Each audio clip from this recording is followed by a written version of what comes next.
Good evening, everybody, and welcome to the Town of Port Royal's public hearing. I'll go ahead and call this to order. Van, can you go ahead and? Sure. Ordinance 2022-1, an ordinance annexing to the Town of Port Royal approximately 1.51 acres of real estate located in Beaufort County, described as Beaufort County Tax District 100, map 33A, parcels 254, 404, and 406. This is property located at 32 and 34 Savannah Highway. Obviously, what you see up on the screen are the parcels in question that are surrounded by a green line. They are immediately adjacent to property located in the Town of Port Royal. We had a recommendation from the Metro Planning Commission. It is in compliance with the future growth boundary, and it was a unanimous recommendation for annexation from the Metro Planning Commission. Have we received any comment from the public? No, sir. Anybody in the audience like to comment? Hearing none. Second ordinance. Do we have a sign-up sheet going around? Yes. Thank you. Sorry. That's it. Ordinance 2022-2, an ordinance to zone approximately 1.51 acres of real estate located in Beaufort County, described as Beaufort County Tax District 100, map 33A, parcels 254, 404, and 406, and Beaufort County to be zoned T4 Urban Center. The recommendation of the Metro Planning Commission was that. That was the request of the applicant. It does comply with the future land use map. And if you have any other questions, Noah can address them, but otherwise. It's for the public. We'll Yeah. get them at the meeting. Yeah. Any comments on the zoning? No comments on the zoning? Anything from the public in the room? Hearing none, we'll close that one and open the next public hearing. All right, ordinance 2022-3.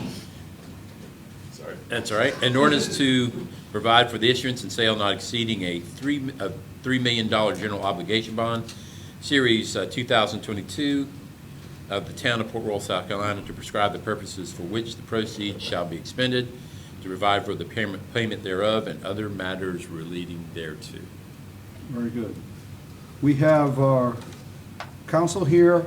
I think we'll give an update to the public and let them understand exactly how this bond's going to work and the issues around that, basically a bond 101, maybe a little bit more in depth, and timing aspects of that before we close this public hearing. So, thank you, Mr. Mayor. This is what I actually do for a living. So I'm a bond lawyer. For the public, who are you? I am Lawrence Flynn. I'm the town's bond lawyer, and obviously we've worked on lots of stuff together as the town, but the city has really not borrowed a lot of money through the years. And so this is kind of an initial jumping off point to get some public improvements done within town proper, things that probably are long overdue. And Mr. Mayor, you could certainly address any of the particular projects. So as a municipal government, you're one of the 200 that otherwise exist in the state. You have only those powers. So you have home rule power, generally speaking, but you're otherwise restricted with respect to the direct powers that have been granted to you under the Constitution. So home rule means you have all of those powers that are not otherwise restricted by the Constitution or preempted by laws passed by the legislature. And so one of those restrictions that has been expressly built into our Constitution is how local governments borrow money. And so that affects cities, that affects counties, that affects special purpose districts, that affects school districts. And there's basically two ways baked into our Constitution, which was written in 1895, substantially amended in 1973, basically detailing those particular ways that you're able to borrow money. And so the two kind of rough summaries of how you can borrow money is one is a general obligation bond, which is what we're considering, that you've already given first reading to on this ordinance and we'll be considering next week. And the other is a revenue bond. And a revenue bond under the Constitution is debt secured by a source other than a tax or license. And so the distinction as a city is that you can't go out and put a mortgage on City Hall. This is the public's property. If you were to fail to make payment on an obligation that came due, the lender doesn't have the recourse to come and take away City Hall or a fire truck, or a fire truck's not a great example because you can actually do that, but a fire station or some other core public facility. You're not pledging that asset like you would in a traditional note and mortgage when you go and buy a house. Instead, what we do is we pledge a particularized revenue stream. And so when we talk about general obligation bonds, that is debt authorized by City Council up to a certain amount that we'll talk about how we get to that amount in a second, that is secured by the full faith, credit, and taxing power of the town. Well, what does that mean? It is secured by property taxes. The property taxes that your taxpayers pay are ultimately the backstop. So as opposed to putting a mortgage on City Hall, you're effectively putting a mortgage on every piece of taxable property in your community. And so that's cars and boats and houses and commercial businesses and industry. Everyone is paying a proportionate share of the debt that you otherwise encumber. The other alternative, and the city doesn't have a ton of independent revenue sources, but say you wanted to go and borrow money secured by your hospitality tax. That would be a source other than a tax or license. It's actually a fee under statute. And so we would borrow that money. The sole source of repayment would be the hospitality fees. Or when the mayor was working for Beaufort Jasper, when Beaufort Jasper goes out to borrow money, they issue revenue bonds secured by the revenues of the water and sewer system. That's ultimately what is pledged as collateral for the repayment. So without going too far afield down that way, let's talk about general obligation bonds. Constitution lays out some very specific standards because you are given the general authority to tax. You're going through your budget process now. You know what type of millage you can put in place. And so when we talk about millage in the budget context that you're used to, that's typically talking about operating millage. And when we talk about debt, I kind of like to think of it as two separate silos. You've got your operating millage, which right now is at 74 mils. Is that correct? And you have an independent, separate type of millage that you can levy to pay general obligation bonds that we call debt service millage. Debt service millage is exempt from Act 388. It's expressly recognized under the Constitution as being the source of taxes that you otherwise pledge as security to repay your debt. That doesn't necessarily mean you have to put on the debt service millage, but the recourse to the bondholders that buy your debt.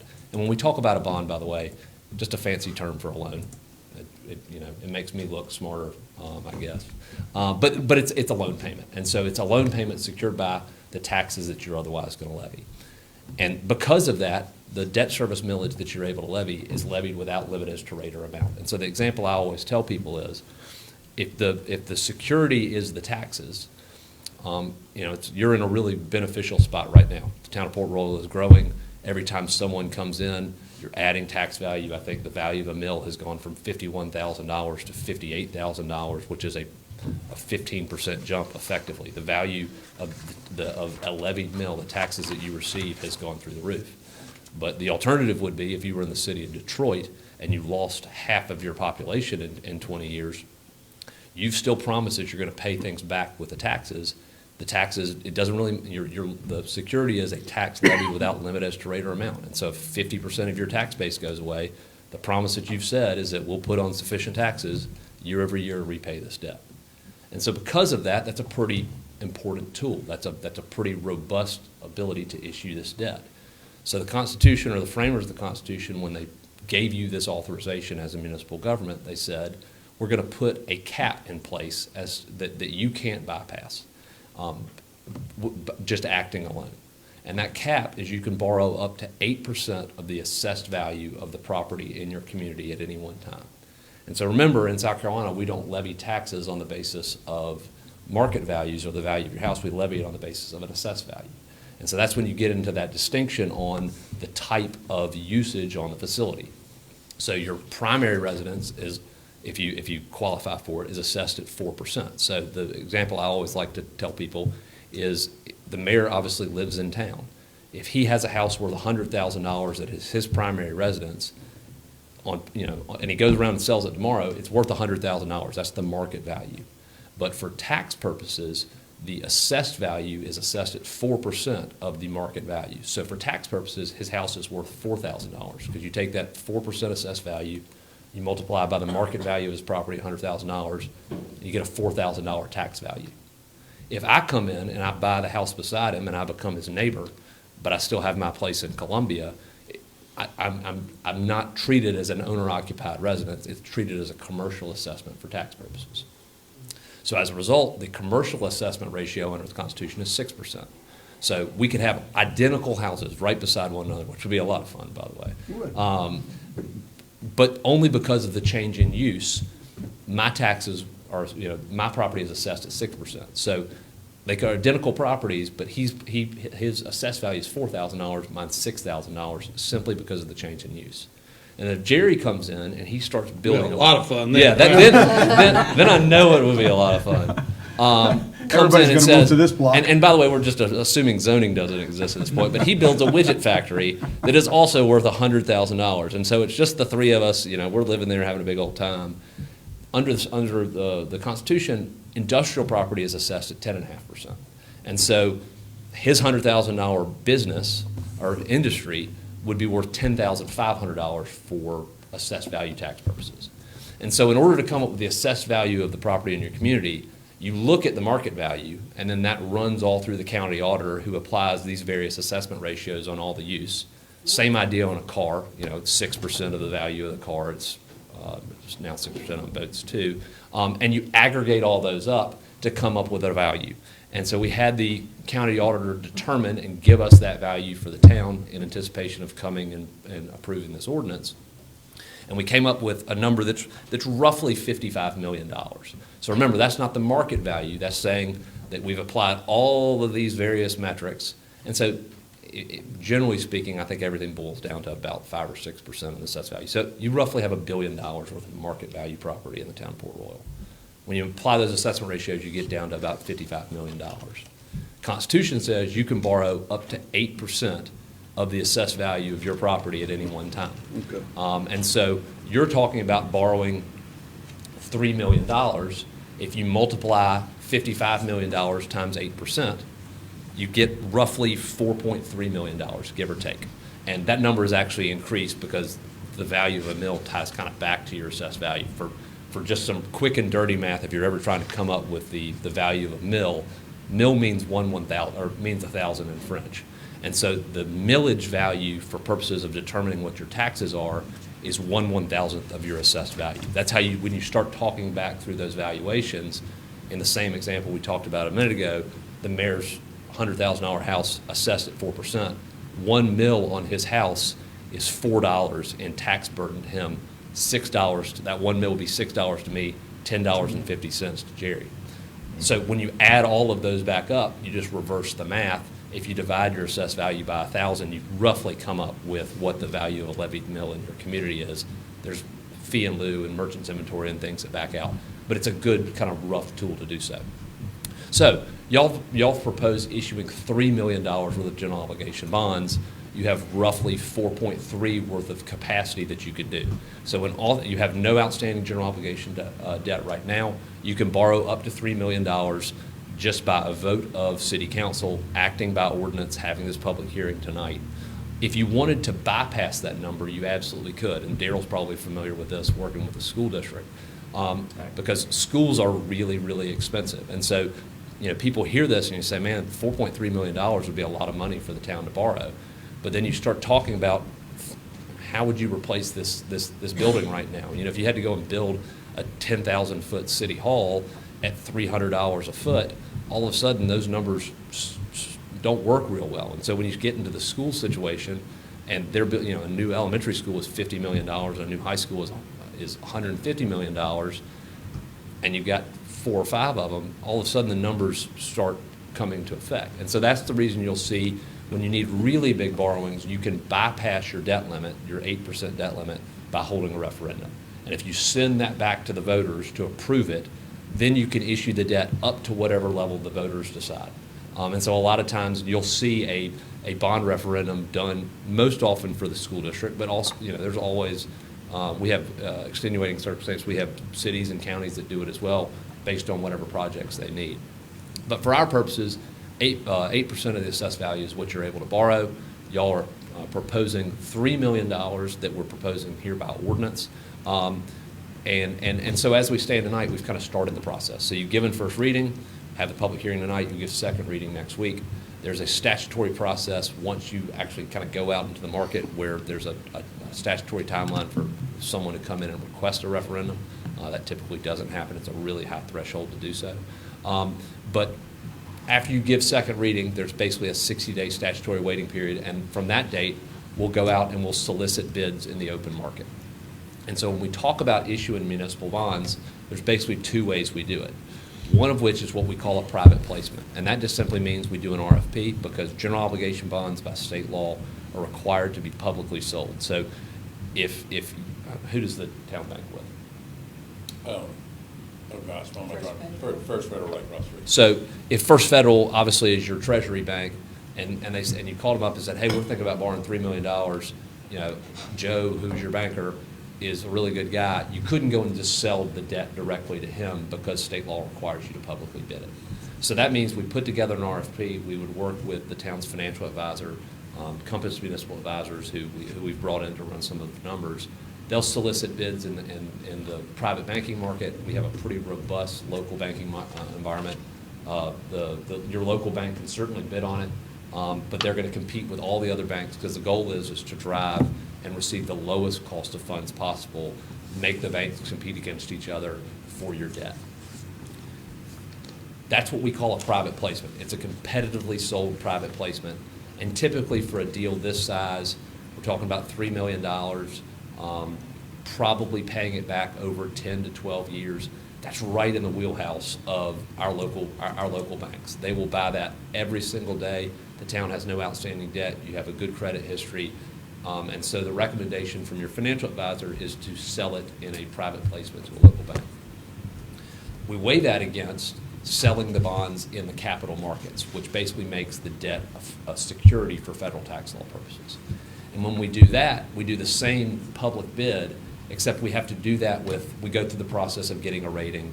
You go to S&P, you go to Moody's, you put together an official statement, an offering prospectus that you then distribute to the greater marketplace. And the reason for that is the federal securities rules say that you can break that bond into increments of $5,000 and sell it to anyone in the country. So if you're a hardware store owner in California and you wanted to buy the town of Port Royal bonds, the only way that can happen is you have to consolidate it and you sell it in a competitive sale in the public markets. We are not proposing to do that. We're not going to go through the rating process. We're not going to sell the bonds on a prospectus. We're selling under what the securities rules contemplate, are selling to sophisticated investors. We're selling to banks that can do their own credit diligence. They can look through, they understand the type of credit that this is, and so they're going to buy it, they're going to hold it, they're going to sit it in their portfolio. When we borrow this money, because you're a governmental body, and it doesn't matter if you do it in the capital markets or you do it in a private placement, the interest income that you receive or that you pay to the bond to your bondholder is exempt from federal income taxation. So you'll hear the term tax-exempt bond. Well, the benefit of that is that when you pay your interest income to the bank, say Bank of America buys it, when and you're paying back your $3 million in increments over 10 years, the interest component of that repayment is exempt from federal income taxation when the bank files their federal income taxes. And as a result, they're a big banking institution. They pay federal income taxes at the highest level. You know, it used to be 35%, it's now 21% under the Trump Tax Act. But the way that works is because they are receiving the benefit of not having to pay income taxes on the interest income you receive. There is a delta, and it's not a true one-to-one. There is, there's a little bit of give in there because they have carry costs and what have you. But they pass through the savings of not having to pay federal income taxes through a reduced interest rate. And so typically what we'll see is we'll look at the 10-year U.S. Treasury, and this will actually be a pretty interesting exercise for us because we're thinking about issuing 10-year debt, is we'll look at the 10-year U.S. Treasury, and that's assuming a AAA-rated federal security. Now they're actually AA in the last several years. And again, the banks are not going to look to a credit rating for you, but you should trade to some discount on the 10-year U.S. Treasury. That's generally what's going to be assumed. So you'll borrow $3 million, we'll sell it in a competitive offering, a bank will come in and they will make the offer to purchase the debt, and based on where interest rates are today, now they have certainly moved against you in the last several months, that's just something that y'all can't otherwise control, you do still get the benefit of being tax exempt. But the general rule of thumb is that we think with a $3 million borrowing, we think the rate, I think we ran it at like 3.5%, 4%. Your payment is going to be about $350,000 a year. And so as you're going through your budget process right now, that $350,000 has to come from somewhere. And so the promise that you're going to make to the bondholders, as we talked about before, is that you will levy taxes if necessary through your debt service millage authorization to be able to service that debt. And so if you don't have the money in your general fund, you don't have excess cash to do so, state law allows you to put on what, at the time we were projecting this, was 7 additional mills of debt service millage. Based on the growth of your millage, it's probably closer to 5.9 mills now on debt service. But because of that kind of skyrocketing growth, and talking with staff, Van was saying he didn't even think there would need to be a debt service millage levy because there's been so much growth in your tax levy. And so it may just be a washout or a neutral. But at the end of the day, the bank's recourse is that if you don't put on that debt service millage and you don't apply funds out of your general fund, they can come in and mandamus you to put on, which is basically bringing a legal action to make you put on the taxes to pay them back. And that's the reason they feel very comfortable coming in to buy this debt, because at the end of the day, again, it is not a debt secured by a mortgage on City Hall. It's secured by effectively a mortgage on every piece of taxable property in your community. That makes sense. Good. That was a very good explanation. Nick, everybody? It was a very good explanation. We know you do that for a living. Right. This I've is- done it a few times. this is- So the one last thing, obviously, I know that the project description, $3 million to do. What we have in here is green space improvements, streetscaping, road paving, and other related public works. Y'all haven't gone out to bid for any of this stuff yet. So Right. the $3 million is going to be parked into an account. The authorization here is drafted really broadly, because what we didn't want to do is say, hey, we need to go and pave 12th Street, Right. and the bids for 12th Street come in 5 times higher than we want, and then we can't move and pivot to another. So what we tell the bond market is, they don't care what your projects are. I mean, at the end of the day, you could go and buy barns, or I don't know, whatever the town would otherwise want to do with the money. The lender doesn't care, because their collateral is not tied to your purchase. Not tied to what we're doing. Right. That's, so their collateral, again, is your tax payments. So we've drawn it very broadly, allows you to go out there and solicit bids to be able to do the projects that you want, and you have $3 million to do it with. Is there a time period within this? There is. So there are some federal tax rules associated with it. So the IRS, in their good graces, the fact that you do receive the benefit of getting at a tax-exempt interest rate means that there are also some rules and restrictions that they put in place, generally speaking. So when you borrow the money, you typically have 3 years in which to spend it. If you don't spend it in 3 years, you can yield restrict it, which is kind of the full tax analysis that we can go into. That's probably for a different day. But the general rule of thumb is 3 years. The main idea behind that is the IRS doesn't want you to do what they call arbitrage the debt, which is actually an interesting thought in today's market when you see interest rates starting to rise. Because remember, you can borrow money at a rate that is less than what the general market can do. And so if you Sit could on it. frankly go out there and borrow money at a rate less than the 10-year U.S. Treasury, and then turn around and under the investment statute invest in a U.S. Treasury, you could effectively earn money on the money that you've borrowed. The IRS does not like that. So They frown upon that? I would also frown on that. I would not recommend doing it. But you can actually invest the money while you're waiting for it to be done. There are some spending limitations and some restrictions that we'll certainly work through. So with 3 years staff. to spend the whole $3 million, or to? That's correct. Now, there are some. Not gonna be a problem. There are some I know, but reasonable I'm just- expectation standards. You can extend that term to 5 years if you Okay. knew you had a project or there's delays. Certainly, there are extenuating circumstances Right. when that doesn't Right. happen. Cool. IRS isn't going to come and take your money away. You just have to set it in a lockbox and basically only Yeah. spend it for the Okay. purposes that you've said. All right. Wow. Very Good. enlightening. All right, so we're back to the original reading. This is a public hearing. Any comment from the public on this? Thank you, Lawrence. Lawrence, this was great. Any comment from anybody here tonight? Hearing none, I'll close this public hearing. And we will move directly into our May council workshop. First item of business in our council workshop is our council briefing from staff. Van. The first obvious item typically is safe harbor. I've got Whit here. I don't know if you've got any updates you want to bring to us. I mean, I've got a few paragraphs, but I'll defer to you if you've got anything. Not really, I think y'all are aware that we're working with the union stand-up. Yes. Approach the bench, please. Roads. Yes, we are. Making some progress on a few things. We've had a bit of a communication meeting, which we're expanding on how we're gonna operate that. Got a meeting internal meeting starting next week to discuss the park swap. From our perspective, starting getting that thing in play. Also, a meeting coming up on what I call Lot G, but it's the shrimp building, shrimp dock situation from our perspective, and then start having meetings with staff about that. So those are things that I think of most, at least that I'm working on. Obviously, continued demolition and stuff going on out there. That's Great. about it. Yeah, no, I just wanted to address, obviously, the piling fabrication and pipe that's out there now. Obviously, it was mentioned in the newspaper that it was going to primarily go to Charleston, but I've clarified that some of that would be for here as well. That will be barged to Charleston, so you won't see it trucked out of here. I think the length was going to prohibit it from being moved that way. Fencing, obviously, you've seen some of that go up. Obviously, they have some obligations to limit access while they're doing some of these things. Done a lot of demolition work and pre-position of equipment and pipe.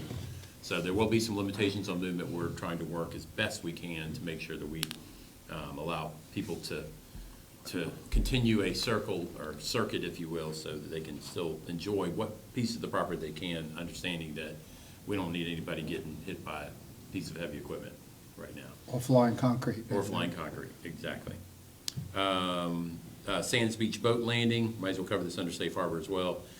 We've had some discussions with the county. I think we've got a meeting set up next week to kind of talk about that particular issue.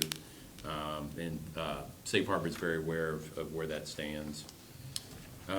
We've had some ongoing discussions about signage. There's going to be some temporary signage. You've probably seen the royal blue, or I don't know what color blue you call that. I think Alice is actually wearing the color right now. That, kind of, I call it more directional signage, if you will, to help for identification of the dry stack while a lot of this construction stuff is going on. And so Noah's been working with them on that as well. And I think that's what I've got under Safe Harbor, unless y'all have any questions for either one of us. Well, let's talk a little bit about the meeting. Yeah. So there are now monthly meetings set up between town staff and Safe Harbor. Right. I did participate in the first one, and we made the decision on that one that we are going to be rotating council. So every meeting, a different council member will be participating in those monthly meetings with myself as well. So we get to do that. They are also, I think we're gonna have some conversation with them about some schedule for them to address the public. And how do we do that? Do we do a charrette? Do they do it here in a workshop? Do they do it at a council meeting? That's one of the topics for next month's meeting, is how do we bring the public into this kind of conversation that's happening? So I think that'll help us all kind of get up to date, and in that aspect, you'll get a meeting notice from Brooke, she'll send it out to you, and every month it'll be a different council member.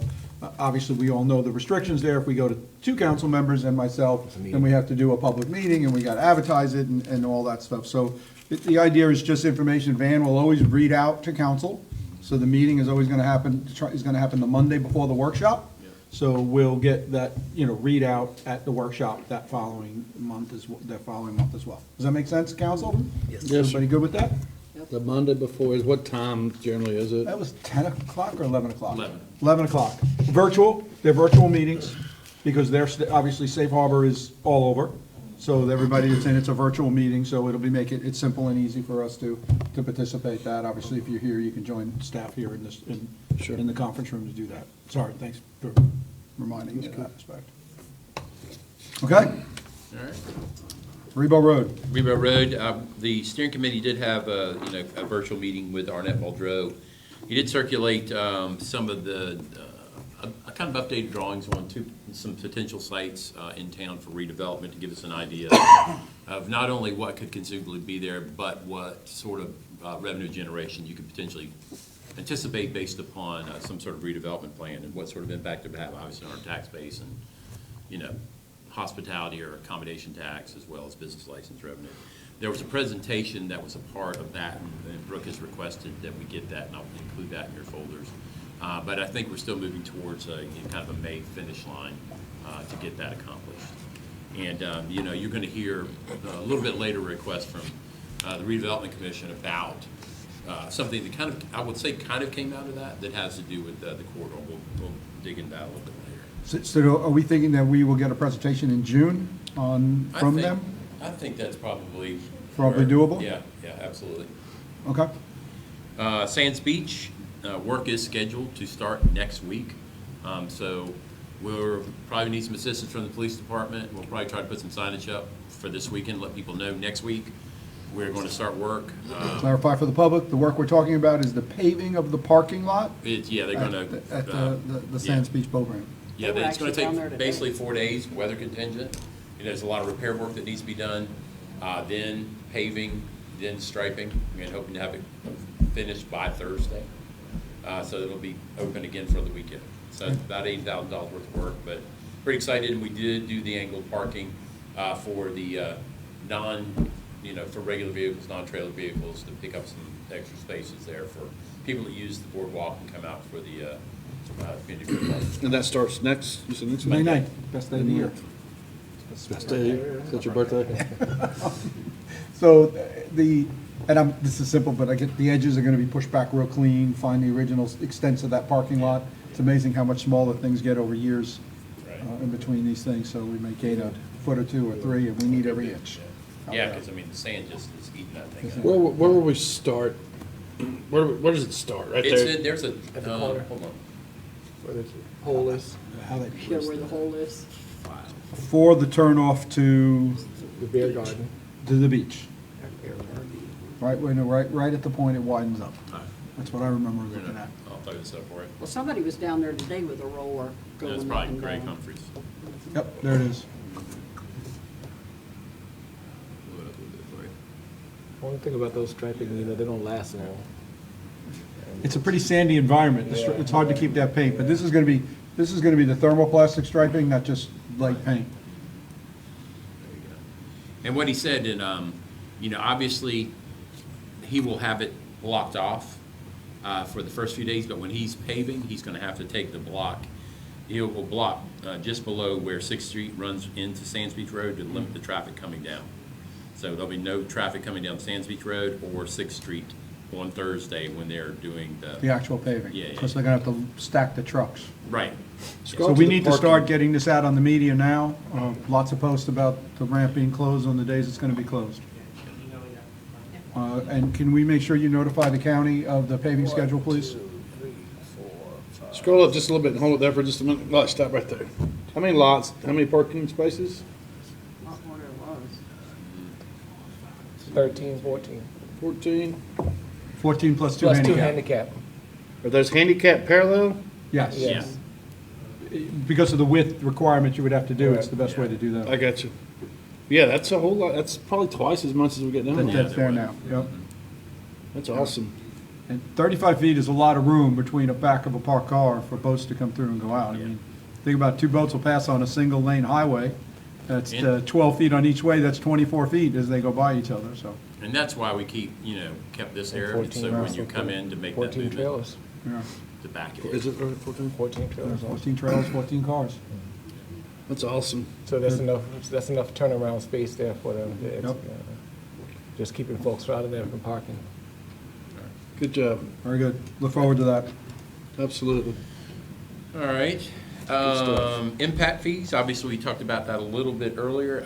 Lawrence is actually taking a look at the IGAs for us right now. We did provide the comments that were sent over by the city. So he's working through those documents. And I think we're right now trying to schedule a follow-up meeting, but we're having some scheduling challenges, so we'll get this squared away. We'll make I sure- know that they've decided to delay third reading until June 13th, so hopefully we'll get a meeting set up. Right. I don't know, Lawrence, you have anything you want to add to that, or, I know it's been interesting reading. Cleanup to be done. Right, just if possible, make sure he knows the schedule of the meeting so we can have final comments before the meeting that we have. Or maybe if we need to do a debrief, just so everybody understands, the meeting that's being proposed and the meeting that's trying to be put in place is a meeting between all the municipality mayors or council staff if the mayors can't attend, the municipality administrators, county chair, and county administrator. We're going to sit down in a room, and take these IGAs and say, can't leave until they're written, maybe, because we need to move forward with the impact fees. in that aspect. So that's where we are at this point. Thanks, Lawrence. Capital project sales tax, and I think they've met today. I think there's a meeting today. I think there was a meeting today, and I think they were going to come up with a formal recommendation to the county as to how they anticipated moving forward. Right now, I think they were contemplating a 10-year window for collection with $70 million being generated annually via the penny, so about $700 million in potential projects. And I think they were going to try to work through if they could get to this November 2022 deadline for referendum. So I'm not sure what the outcome of that was, but I'm sure they're going to interface with the county on this. Spanish Moss Trail, I really don't have much new to report at this time other than that. So. I happened to get a briefing on it this week because I asked. So it is in DOT's hands, the encroachment permit. We knew that, we kind of knew that. There's been a little bit of back and forth. That back and forth is occurring, and hopefully there'll be a result out of DOT shortly with a Just the permit. crossing? Is that For what- the crossing, you know, obviously that's the next step, is the crossing, getting that permit in hand. As soon as that permit is in hand, the county is actively looking for dollars. They filed one grant, we missed it, kind of didn't get that one, but we're looking at other ways. And the Friends of the Spanish Moss Trail are also actively looking for dollars. There is some seed money in that, and then we'll have to decide how we want to participate in that way. Once we get the permit, then they'll get us the final price. It did not make a lot of sense to go too far after construction costs until we found out what they found out what things DOT would add. Jared has taken the lead at the county with the Friends of the Spanish Moss Trail, and the final packet is in, and I know that there has been conversations back and forth with Charleston. It's being reviewed out of the Charleston office. That's all we can ask for. That's all we can ask for. All right, shrimp boats, shrimp facility. Brooke may pipe in on this a little bit. We just receive, I think, probably 3 emails a day from our lawyer on various issues related to the relocation of the boats. He was able to work with another potential gentleman to relocate some of the boats and maybe repurpose them. I think we're at about $10,000 per boat. Versus the cost Yeah. versus the 40. Wow. Yeah, For so, two. and he does something a little different than what Duncan had in mind, so Well, it's it's kind fine. of apples and oranges. We may have to utilize Duncan for some as we move forward, but he has very diligently, I can promise you, working through this process and making proper notification, so that we can get the boats relocated so that we can actually reconstruct the dock. That's the intent of this, to make it a working shrimp dock. And in order to do that, we've got to relocate the boats at least temporarily. So. Nothing's been started yet, though. No boats that are No, left. No boats- physically We've nothing. got 2 that have left. We've Okay. got 2 that are scheduled for relocation now. One of the captains is supposedly on his way to relocate one of the boats himself, and then a couple have just been not communicating with us. So, Okay. Done. yeah. But he has teed up everything he needs with the U.S. Marshal Service for the rest of the boats. As a part of that process, we will have to have a custodian during the seizure or arresting of those boats, and that will require a per boat fee for the custodian to deal with that, so we're working on that now as well. So, I told y'all it wouldn't be inexpensive, and it's not. All right. I left sidewalks on here, but I think, we're obviously going to address that when we get into this borrowing. So. Yeah, so let's just say we're just gonna move that to the capital planning Yeah. workshop. Exactly. CDBGs, let's talk about that. Royal Palms, I've kind of touched on this a little bit with y'all now. We're having issues with the newest property owner, or the newest owner of the preserve apartments relative to securing the underground easement and the temporary working easement for the installation of the sewer. They expected to be compensated for it. They also want to be compensated for legal fees associated with that. They're, I think, in the midst of, they closed on the sale, but now it's being closed again. Lawrence is probably more familiar with what they're trying to do from a taxing perspective. I know that the registered agent is out of Delaware, but based in the Netherlands. So it's, I'm sure, some sort of corporate structure that is way beyond my financial understanding of anything. But we have made contact. TAB is working with them on the language. We did find some reciprocal easement requirements between the property that's between them and and where the land center is, or Port Royal Town Center is. So there may be something that we can work out there, but it's taking some effort to get done. We did receive 2 bids. We're going to bring that back to y'all in June for approval as we work through the easement issues first. But I'll give you that bid tabulation. We're comfortable with the number that we received. We're going to have to make a request to the state for some more, obviously, because when we started this project, it was a little different environment. Material costs have gone up significantly. And one of the things that we required in this is that we want, as an accommodation to the apartment complex, I was very emphatic that I wanted materials on site before we started the work. I didn't want to be open ditches up and not be able to put pipe in the ground. And we also expressed a willingness to work with them on a temporary location for their dumpsters because that was going to be impacted. But that's when we got hit back with, well, we'd like to be compensated for the easement. The other option, obviously, is condemnation. So that's a very drawn-out process. I don't know how that would impact their closing if they had a piece of property that was being condemned during their closing, so that would be interesting. So we'll have to see how that plays out. Haven't we worked with them before on things? I mean, New given- owners. It's for sale. It's a completely new owner. What were you gonna say, Lauren? I'd love to hear your I opinion. mean, signage and everything, we've worked with them on, all that. I mean, That was 3 owners ago.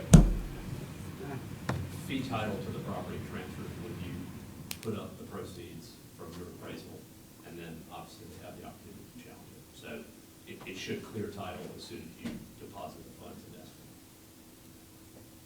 If you do funds. Right.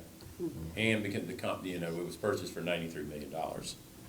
So, it was this. Make sure I go back to what Lawrence was saying there. So if we decided to do a condemnation, once we determine value, put that money in escrow, we then have rights to put the sewer in Correct. immediately. Correct. Then the courts take the time it takes to deal with the final If they condemnation, challenge your valuation. if they Correct. challenge the evaluation. That's correct. And so your risk is whatever a jury can decide is that.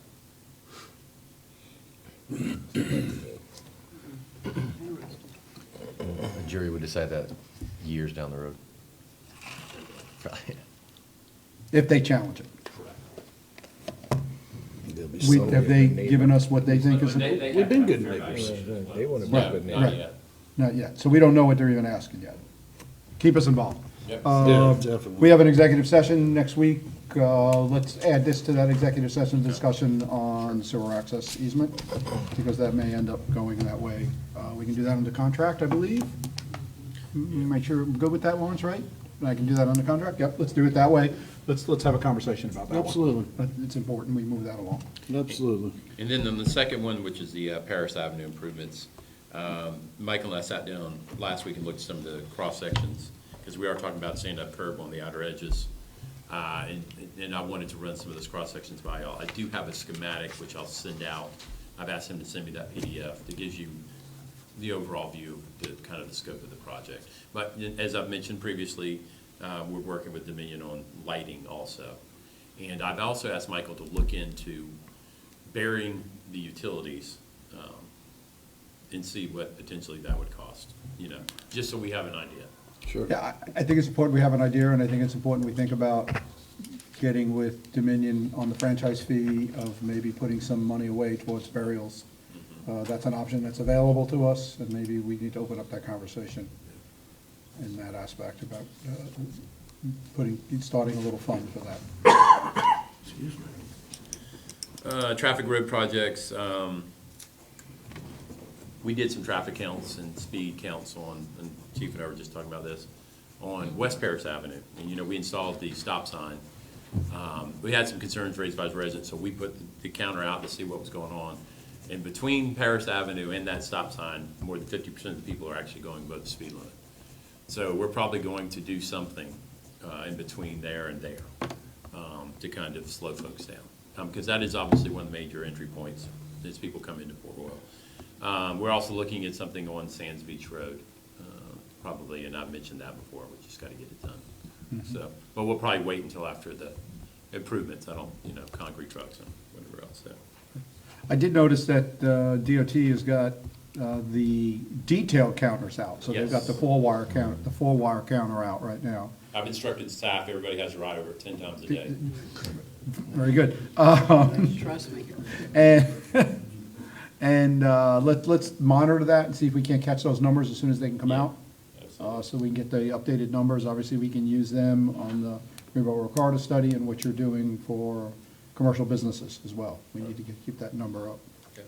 So they're looking, they're looking at our section of Riverboat Road, they're also looking at Boundary Street, Riverboat Road, and Boundary Street, Baby Boundary to the right, coming from this way. Seeing where the cars are coming from. And I think Brooke has been able to kind of nail down some potential dates for the dedication of the Pinckney Porter Chapel. I think we're looking at in June. The week of the June 6th, you should have received a doodle invite to I did let see me know the how doodle. your schedules look. So as soon as you get that back to me, we can start working on that. What day is that? It's a Monday.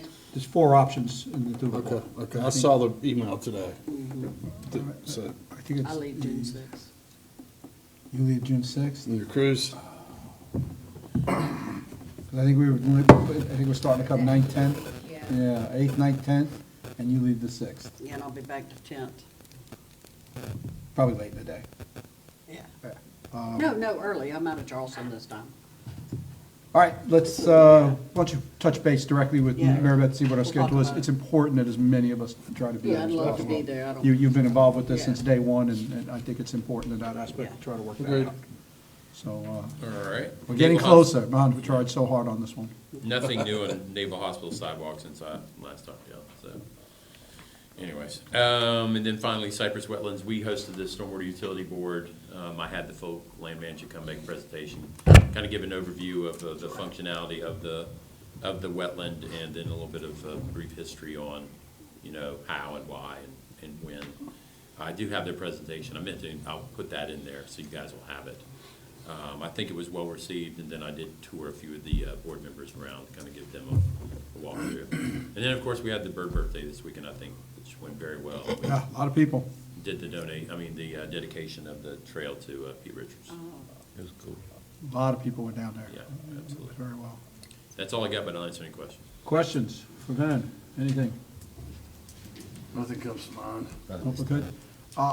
I know Councilman Howard wanted to say something, so it's a good time right now to address council under this briefing sections. That was an excellent stormwater board meeting. It was well received. They got to see what was going on. 2 announcements. Y'all were talking about your budget. The coroner is going to hire a pathologist and assistant pathologist. It's not really increasing his budget because it's going to save money with trips not have to be made to MUSC for autopsies.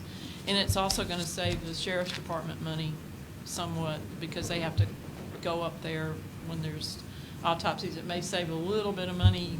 Y'all don't, knock on wood, don't have the need for as many autopsies as the county does, but it's a win-win, so he will hire a full-time pathologist and assistant pathologist, and then to get news back to families that are wondering what happened to their loved one. So I think that was a really smart, good move on the coroner's part. The county has hired Eric Clausen. It's pronounced like the pickles Clausen. I don't know how to spell it. He's a new engineer. He'll be doing he'll be over transportation and facilities maintenance. So that will be a big help to Jared Flalix. Andrea is retiring, if y'all know Andrea. She's the one that worked on Fort Frederick. So Yeah. she's retiring and moving to Alabama. I asked her why Alabama. She plays golf, so I don't know what. Anyway. Robert Trent Joe's Trail in Yeah, Alabama. yeah. So we're excited that Eric, he just started this week. That's all I have. Just real quick, the pathologist will work out of Yeah. this facility here in Yeah. Port Royal? Yeah, and there's already equipment there that they're not using because they didn't have the pathologist, so it'll be good. Yeah, there's plenty of room. There's a lot of room over there inside. There's a lot of room. Perfect. Yeah, and if anyone ever, wants to tour it, he's Sure, always, David will take you through it. he'll take you through it, yeah. All right, thank you. All right. Thank you, Councilman Harrow. But next item of business is next week's agenda. The packet's in front of you. Please, any concerns, anything you need more details on the agenda? We've got our normal minutes. We've got a follow-up to our public hearings that we had tonight with the 3 ordinances that we have to pass on second reading, and the first reading ordinances are there as well. Van, could you go ahead and do the first reading ordinances? Yeah, first reading is 2022-4, an ordinance to amend as follows, Section 1 of Ordinance 2021-23, to provide for the levy of taxes for ordinary town purposes in the town of Port Royal, South Carolina, for the fiscal year beginning July 1, 2022, to provide for the expenditures thereof. Obviously, we did a quick run-through of the departmental budgets, as well as some revenue projection, and I think we're looking to be in the neighborhood of about $8 million.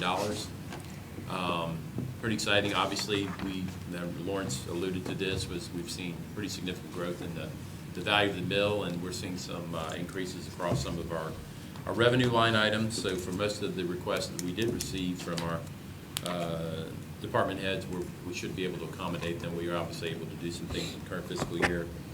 Based upon that growth in property taxes and other revenue sources, what is equating to the projected property tax revenue we would only need about 68 mills, okay? Because we were looking at netting out to 74 with the necessity of a debt mill for the general obligation bond borrowing.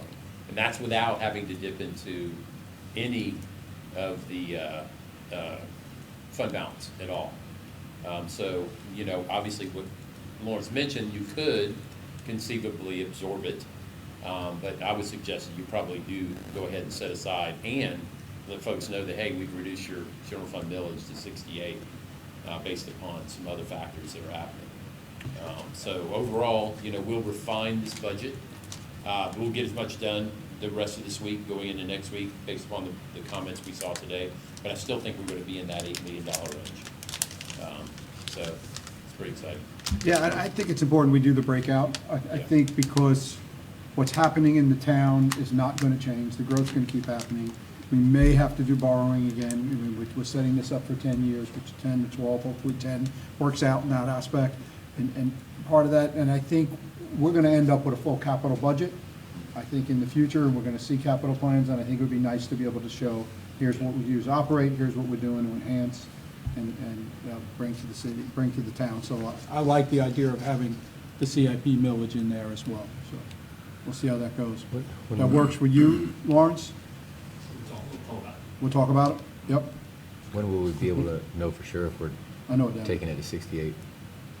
Is after everything's... Well, we don't have to notify the county until basically August of what our millage rate will be. That's for the purpose of the tax bill. But we'll have to establish our budget obviously by July 1. And we'll give second reading, that second week in June. So we'll be certain. We'll know what our millage rates will be. Mm-hmm. Good. All right. And then we got the other first readings. Yeah, obviously, the second one is an ordinance to approve the court department budget for fiscal year beginning July 1, 2022, to avoid any sort of potential perceptions of conflict. We sectored it out just to avoid that. I was about to bring that up. Yeah, I'll be recusing myself from that one. I do some work for the Public Defender's Office, so. All right, and ordinance 2022-6, an ordinance amending Chapter 15 offenses and miscellaneous provisions, Section 26 fraudulent checks, etc. The Code of Ordinances of the Town of Port Royal, South Carolina, to update terms and jurisdiction.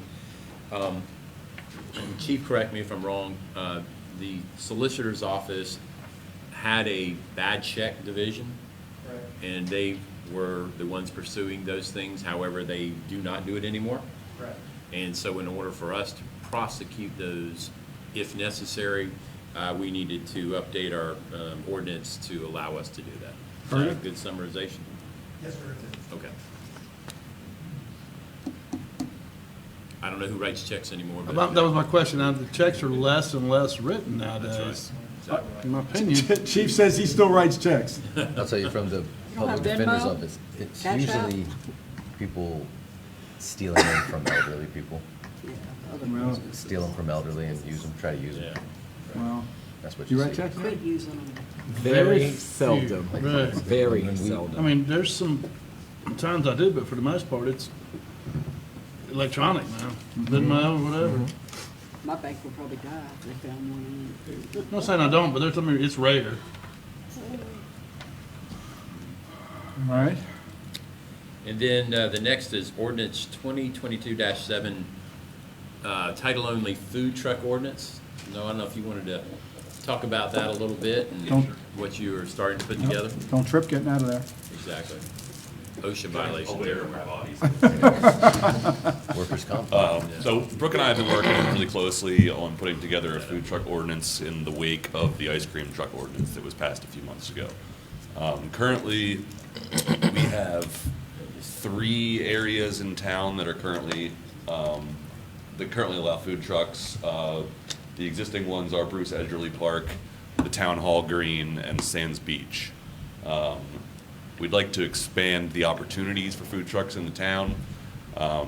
So those 3 spaces will still be permissible with the proper business licensing and state licensing as well. We're looking at adding 3 other areas, namely Live Oaks Park, John S. Parker Park, and I don't see the third one on there, so I forget what it is off the top of my head. Oh, Naval Heritage Park. Naval Heritage Park. So those 3 spaces, we would allow food trucks with staff approval based on park rentals that are already on the calendar. So basically, they would need to schedule the day that they're going to be there. In addition, we also are proposing 2 areas on Paris Avenue that would just take up the space of 1 length of property for on-street parking for food trucks. Those 2 places are in front of Anchor Park and in front of the current search and rescue building. I did note, right after we decided that yesterday, I noted that last night was one of the rare times that the search and rescue folks have a gathering large enough to require the on-street parking. So maybe we'll have to coordinate that a little bit. Public parking. Public parking, correct. Belongs to the town anyway. So that's where we're at with that, and then the final piece of that is zoning districts that will allow food trucks on private property. So those 3 zoning districts would be the T4 Neighborhood Center Open, which is kind of the highway commercial, T4 Urban Center, and T5 Main Street. So with consent from the property owner, and that consent being on file at Town Hall, you would be allowed to do that on private property. We'll also have a provision for special occasions, so if you're in T4 Neighborhood Center down in the village, but you're having a one-time party and you want to rent a food truck for it, you can do that kind of thing. Trying to make sure I don't miss any of those aspects. We have distancing regulations for as far as 100 feet from the front door of a restaurant. Trying to think of some of the other numbers. Noise, we're running the hours. Yeah, so the hours will be within the noise ordinance hours.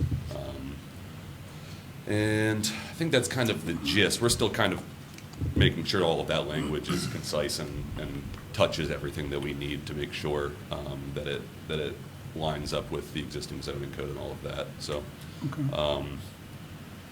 we'll also probably see in the near future, if this ordinance were to pass, a few amendments to the special events and temporary use sections of the zoning code to line up with this.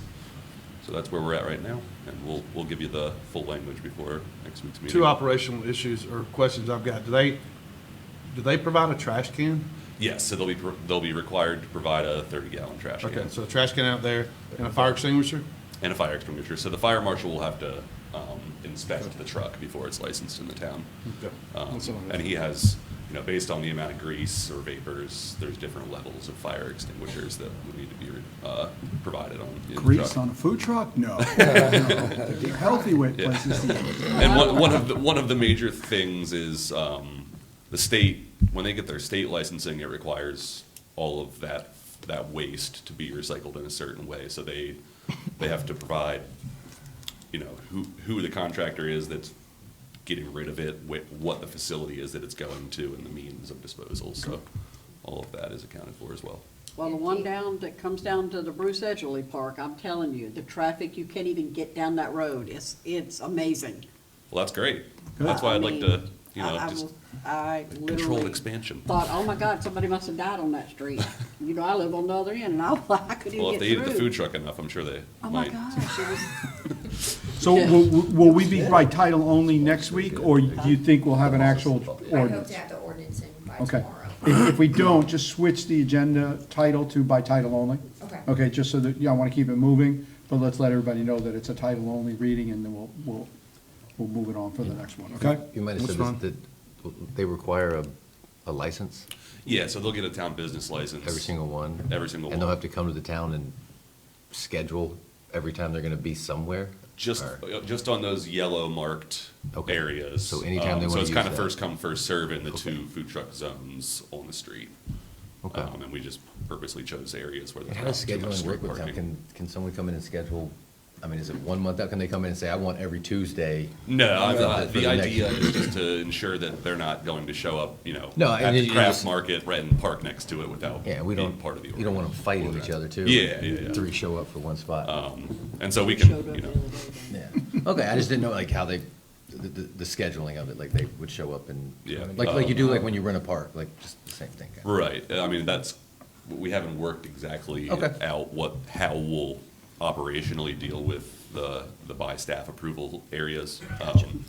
But we'll certainly make sure that it's all. I'm sure there's some online software that we could put in place to make that happen if we end up getting that involved in this and Right. it becomes an issue. in that You're one. gonna be surprised. There's a lot of following to those food trucks. That's great. It's That's great. great. It is awesome. And I saw a different ice cream truck in. Yes, We have, Yeah, there are a couple. We have a I couple- we don't have know more- If they're here, if they have a business license with us yet, but I did see. okay, so I that's forget the what I name, but I did. heard them come There- down Paris as There was well. a second, I was. chase 'em? Make sure we had a second business license truck. They were chasing people, actually. Chase those kids. All right. I heard the bell, and Thank of you. course I went walking straight to the front You were road trying to again. find your ice cream? Yeah, but he turned, he didn't come down my block, I missed it. That way. Second reading, we all know what's going on there, we've had our first reading, we've had the public hearing on that. Council appointments, Brooke, update us on that one, please. It's an appointment or reappointment? Well, actually, we need to go back to our first readings. Oh. There is, I don't know why it didn't come over, but there is a ordinance, 2222-8, which is an amendment to our Parks and Recreation Commission. There is an ordinance in the file. It shows areas of deletion Yep, plus I read what that we've one. added. Let me see if I can bring it up real quick. Yeah, and I Open. put in the folder, I believe, It's the in there, I read revised it. scope. Yeah, here it is. And is John Chair's gonna be here? Park and Rec Chair knows that we're on? Well, I didn't realize this was on the agenda either. I circulated that, so we'll make sure he's here. Okay, because if they're not Yeah, yeah. ready, or can't be here, Right, then we right, can right. postpone this one. In that way. Yeah, 'cause this is the last agenda. Everybody get a chance to take a look at that one and ask any questions. Okay. We'll follow up on that one. Okay. All right, good. Thank you, Brooke. I didn't mean to skip that one. It is on my list here. No problem. And- And then I know you mentioned about the appointments. We do have for the Beaufort Jasper EOC Director, Ms. Linda Robinson.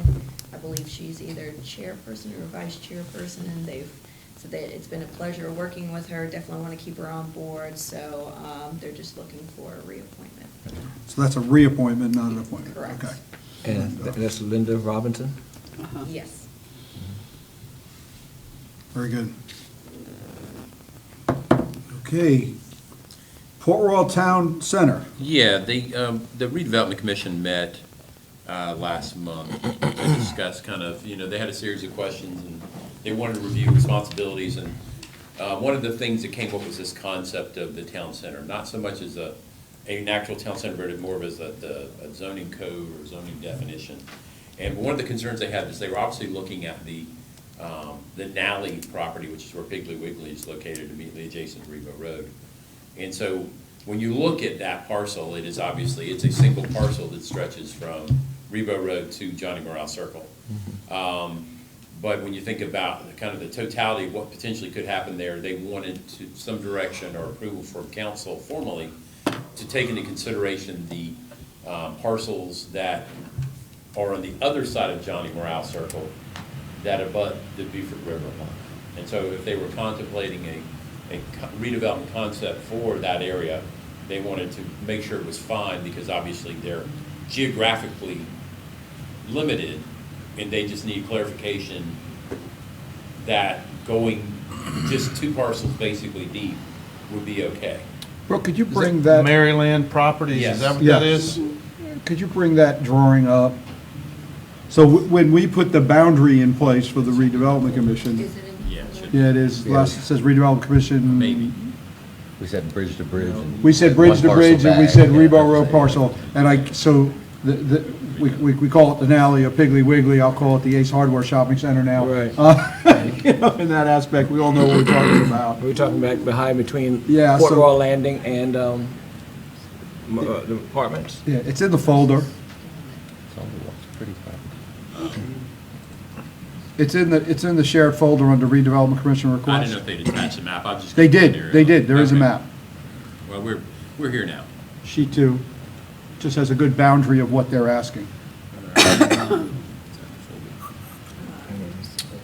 So I get what they're saying here. So if they're looking at the totality, these are definitely properties that are contiguous to each other. So there you go, right there. So it's properties that are contiguous to each other. Yeah, One that's what I was property thinking. requires a redevelopment. The other one has been one we've been looking to have developed for a long Yeah, time. that's what I was thinking. And it kind of does make sense to, if they're going to look at something, to look at that in its totality, Totality. in that aspect, in connectivity and the things that are done in that way. So, Well, it is between Burger King and the bridge. yeah, it's still between Burger King and the bridge.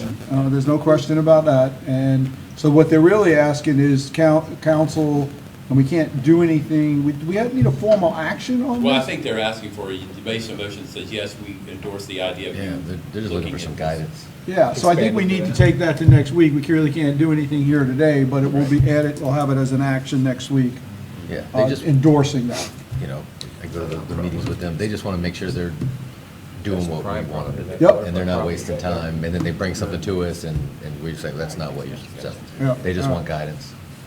And it is, you know, it's, we think of it as greenfield property, but it was single-family residence that's being redeveloped. It just started a long, long time ago, and then the lawsuit slowed it all down. Good? I just need to go back on, I made an error on the appointment. That was actually the position that Councilmember Darryl. Owens had to step down from, and it needs to be another council. Council member. Yes, so it is an appointment, and that was. So strike that. All right, so then, Sam's in it now. I think we need to add a, appointment to B, But we have someone serving as a proxy. Right. Van. And I think he's wanting to be diverse of that. No, Charlotte Murray is serving. But that can't hold, it's a proxy, but you need. Well, we need a council member, right, exactly, Yeah, that's be the- assigned, right, yeah. Yeah. So that it doesn't require anything You from. can't do it anymore. No, it's a conflict. Right, it's a conflict for you. So we need to add a B on here, and that's the housing trust with the email that we Yes. received from Soloco. So let's brief everybody on that one as well. And we have 2 council appointments between these two. 4 of you are available for one of them, 3 of you are available for the other. So, Soloco, Housing Trust, Alice, you can certainly join in on this conversation as I'm updating council on this. So, it's, right, it's the Beaufort Jasper Housing Trust, but Soloco has bringing their original group back together, which did the study, and the information came out, and expanding that group now to North of the Broad. We participated in that study as well. And the idea, this group is going to come together, so it's 8 members, Hilton Head, Bluffton, Hardyville, Jasper, Yamasee, Beaufort, Port Royal, City, County. Yeah, yep. So all those members are going to come together, and they're going to lay out the framework now of how the housing trust is actually going to work, what's going to happen with the money in that aspect. So we need to, we're all putting members onto that. So I am looking for somebody who's willing to do that from council that we can appoint next week. And then we have the EOC also. So you have some opportunities to think about this. You don't need to give us an answer tonight, but obviously. you And if call- no one's interested, I'll take it. Which one? That's the local, well. The housing? Yeah, if no one is. Yeah, Oh, You're interested too? good, okay, good. I surrender. Oh, that was quick. Surrender. He surrendered. All right, I so withdraw. housing. I withdraw. We will vote on it next week. EOC, anybody? We'll talk during the week. Yep. We'll talk And during again, the week. EOC doesn't require. That one has a proxy, you don't have to necessarily attend, you just need to be the sponsoring. So, yeah, and if you need to know, good point. Because Charlotte Murray is serving. It doesn't, turns out the meeting, When do they meet? but they're gonna come, the board, they're gonna start coming. Gerald, can you, When do Darabeth's they asking also, so when did they meet? What work? You served Actually, it for years. Actually, I didn't. I was just appointed this when I got on council. This was something that has been in place. I never attended any meetings or so forth because our proxy did everything. In fact, Ms. Murray is the secretary of the, I'll find out. so we had no really involvement or participation. However, they're going to start bringing before council on at least a couple times a year, coming in and giving us an updated briefing on, the services. An EOC, Economic Opportunity Commission, does a lot of things. It's not only the Head Start programs, but they have utility assistance, and then just recently they rolled out rent and mortgage assistance programs. So there's a plethora of services that the Economic Opportunity Commission offers and so forth, and it's comprised of members from Hilton Head, Bluffton, Jasper, Beaufort. It encompasses all areas of the county. Very good. Okay. Thank you for that. So you guys talk amongst yourselves, and we'll get together next week and make a final decision. Thanks, Brooke. So we got the one addition to the agenda. And that all happened this week, so.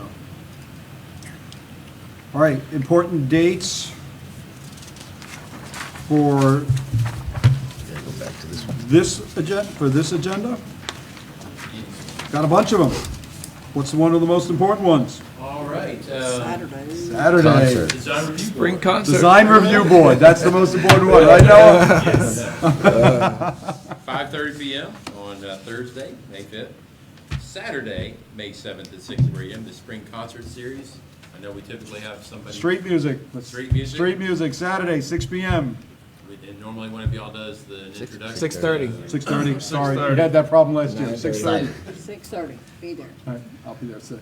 So, yeah, all council, anybody who can be there, please be there. Everybody's welcome up on stage. We'll welcome the community together. We don't need to do this as an individual. We'll welcome the community together. And this is the opening, so I think. This is the opening. Yeah, we'll have a good time with this I one. won't be at this one, but I will be at the one on the 21st. We look forward to seeing you. We'll be thinking about you. We'll Yeah. welcome the community for you. I appreciate that. It's only gonna be 92 degrees. That's it? Tuesday, May 10th at 6:30 p.m. is the Parks and Recreation meeting, Town Hall. Wednesday, May 11th, budget workshop at 5:30 p.m. And then also on Wednesday, the 11th, our regular council meeting. And if you can flip to the second one, on Tuesday, May 17th, redevelopment commission at 4:30 p.m. And then Wednesday, May 25th at 5 p.m. is the legislative reception, Yes, you have tickets. 913 Fort Public Street. So, please, that's all I got. And the Do we need to 21st sign is that the versus- second Second series series. I just concert. show that, I don't got it. Okay. Yeah. All right. Council, anything else? Yes, after, You could start there. Yeah. No, go ahead. Any Go. comments? No, I didn't. Okay, well, I'll start. I've got one comment, but I'm gonna let Well, you. go ahead and go make your first. comment. I wanted to kind of read it into the record and just offer congratulations to Kadisha Butler, who is graduating from Lander College today. Wow. So that's our town employee. I did not know that. Thank you. Well done. Thank you for Wonderful. letting us know that. Great, great. We have to phrase our own pond. That's right. That's all I've got, sir. Thank you for letting us know that. Well, today is National International Firefighter Appreciation Day. It was the first adopted on May 4th, 1999, after an incident in Australia due to the death of 5 firefighters in a tragic circumstance of a brush fire involving a brush fire. So today, we here at Port Royal would like to salute our local firefighters and those across America and internationally. for their providing service above self. So we thank them for the service that they do. Thank you, sir. Thank you. Thank you for that. Anything else? I wanted to ask Van about the turn, coming out of, by CPM. We talked about it, when they might redo the turn and straight across Arras. Remember, That is gonna be, I think, part of maybe potentially in this intersection improvements. I think, because you're talking about the striping coming out. Yeah, on the coming out, going on Waffle to. House side. Yeah, I'll have to get Clint to look at that. Yeah, because we talked about it, and you said you'd Yeah. have them go over and look.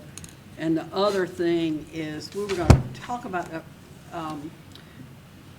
the lady comes about the speed bump on Casablanca. I know we don't own that road, but could we not contact the state and see if there's something we can do? Because, we had to reroute traffic the other day because of an accident. Yeah. Is there something we can do to help them with that traffic flow? I know the chief, you've had your people down there, but you can't keep them down there all the time. Yeah. But if there's something we could do maybe to slow that traffic up coming through there, and then Brooke, my business breakfast that we didn't get to do in April, if we could get that on the agenda, I'd appreciate it.